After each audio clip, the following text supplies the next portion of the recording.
ทศกาลปีใหม่ก็ผ่านไปแล้วนะคะวันหยุดยาวต่อไปที่จะมาถึงเนี่ยก็คือวันสงกรานต์มันจะเป็นเวลาที่หลายๆคนกลับบ้านไปหาครอบครัวหรือว่าวางแผนท่องเที่ยวในช่วงวันหยุดยาวค่ะใช่ค่ะเรารู้ไหมคะว่าการซื้อตั๋วเครื่องบินล่วงหน้าตั้งแต่วันนี้เนี่ยก็จะช่วยประหยัดค่าใช้จ่ายได้มากเลยนะคะเพราะจะได้ตั๋วที่ราคาดีกว่าการจองกระชั้นชิดช่วงใกล้เทศกาลค่ะตัวอย่างในภาพนี้นะคะราคาตั๋วเครื่องบินวันที่ 12 เมษายนของปีนี้ซึ่งคาดว่าจะเป็นวันที่มีคนเดินทางเป็นจำนวนมากในเส้นทางที่มีคนเดินทางเยอะจะเห็นว่าราคาตั๋วของวันนี้ยังอยู่ในระดับที่ถือว่าไม่สูงมากค่ะ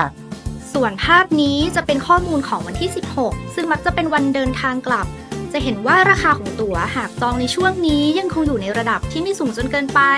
ถ้าเริ่มจองตอนนี้เนี่ยจะมีทางเลือกที่หลากหลายและยังไม่ต้องกังวลว่าจะพลาดโอกาสเดินทางในช่วงเวลาที่ต้องการด้วยค่ะ CAAT แนะนำให้ทุกท่านวางแผนการเดินทางล่วงหน้าเพื่อความสะดวกในการเดินทางและสบายเงินในกระเป๋าด้วยค่ะ